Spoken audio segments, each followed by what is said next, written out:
Bonsoir à vous tous. الزلف اللوني ثما يستمع نسحسف مليح مشوار دنبوي en 2018 et c'était à ce jour et وكنا ضفكن le résultat notre dossier il a été rejeté par la ministère des armées françaises et par les services des anciens combattants d'Alger. Donc, en 2018, dans ce recours, Madame Veuve fit valoir que son défunt époux était victime civile suite à une incarcération au niveau du centre pénitentiaire de Sidi Chami, département d'Oran. Elle indique qu'il est décédé de suite de la maladie de tuberculose contractée en prison, puis qu'il est décédé avec un cancer du foie, ce qui, selon elle, a porté atteinte à son intégralité morale et physique et sa vie privée durant son vivant en lien direct avec un fait de guerre. Et elle joint à son rapport divers documents. Donc, c'est une attestation sur l'honneur de non-perception d'allocation aux pensions pour l'infirmité, résultant d'actes de violence durant la période de la guerre d'Algérie en date du 23 mars 2021. L'intéressé précise que son défunt mari était atteint de tuberculose contractée en prison d'Oran.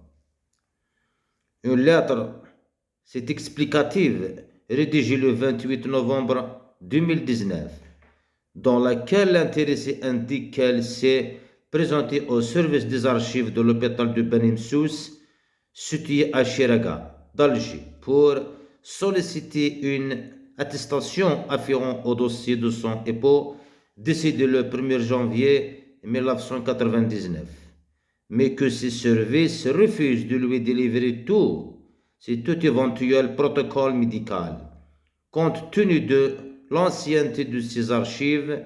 Dans ce courrier, elle sollicite l'intervention de l'Office national des anciens combattants, l'ONAC, afin d'obtenir la délivrance de ces documents nécessaires à l'obtention de ces droits. Une lettre du 9 janvier 2020, c'est émanant du Centre historique des archives, situé à Vincennes, signalant que le service historique de la défense ne conserve pas les archives des hôpitaux civils d'Algérie, qui sont restés intégralement sur place, en transmettant à intéressé l'attestation d'hospitalisation de son défunt conjoint. Madame Veuve Rémichier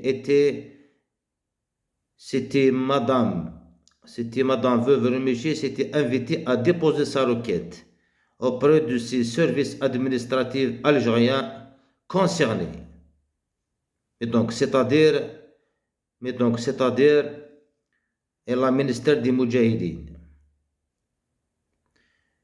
Et c'est une attestation datée du 20 mars 2019 par laquelle la ministre des Armées certifie que M. Rémichi a été arrêté le 19 mars 1959, placé en assignation à résidence surveillée pour des motifs en relation directe, c'est avec la rébellion, interné le 19 mars 1959 au centre d'hébergement de Sidi Chami, département d'Oran, puis assigné à résidence pour une durée de 3 mois à compter de sa libération et enfin libéré le 11 février 1961.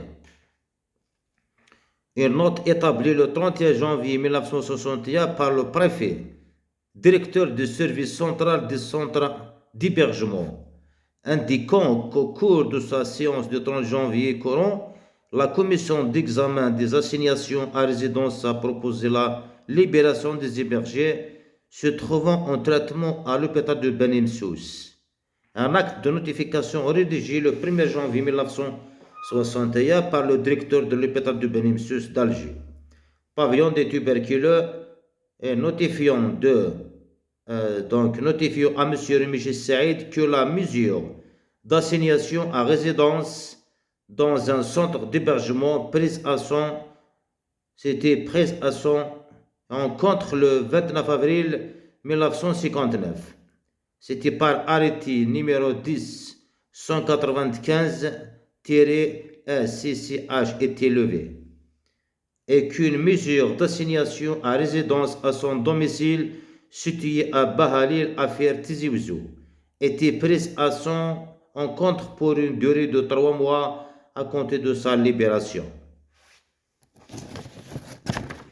Et plus de ça, est considéré que par une demande en date du 1er juillet en 2018, c'est Madame Allawa, veuve Remichi, a sollicité la concession d'une pension en qualité de conjointe survivante, que par une décision en date du 11 octobre 2021, le service des pensions et des risques professionnels a refusé de faire droit à sa demande, que Madame Allawa conteste cette décision, qu'elle soutient que son époux, Monsieur Remichi Saïd, serait décédé le 3 janvier 1999 à la suite d'une tuberculose qu'il aurait contractée lors de son incarcération au centre pénitentiaire de Sidi Chami, donc département d'Oran, du 19 mars 1959 et au 11 février 1961. Mais c'est pour acte de rébellion contre l'État. Considérant que, en vertu des dispositions précitées de l'article L143-2 du Code des pensions militaires d'invalidité et des victimes de guerre, l'ayant cause d'une victime civile de guerre ne peut prétendre qu'au bénéfice d'une pension de conjoint survivant, que si l'intéressé est lui-même pensionné qu'elle résulte de l'insurrection, que M. Remichi Saïd ne bénéficie d'aucune pension d'invalidité avant son décès.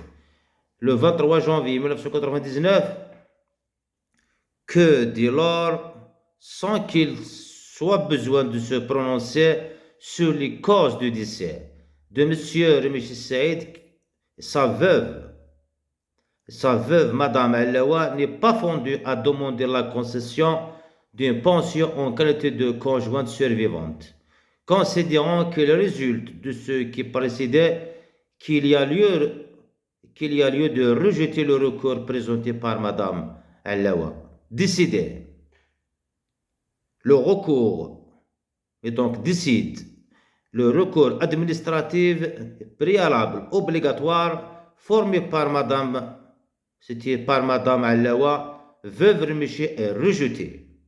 Notre dossier, c'est le contrôleur général des armées François Carole, président de la commission de recours de l'invalidité. Donc la présente décision peut faire l'objet d'un recours devant la juridiction administrative dans un délai de 4 mois à compter de sa notification. Et la juridiction peut être saisie par l'application informatique Télérecours citoyen, et c'est accessible par le site internet www.telerecours.fr. Merci à vous tous. Je remercie la ministre des Armées françaises, Direction des ressources humaines du ministre de la Défense, Service du statut et de la réglementation des ressources humaines, Service des pensions et des risques professionnels, Bureau des partenaires et de la relation et donc d'usagers.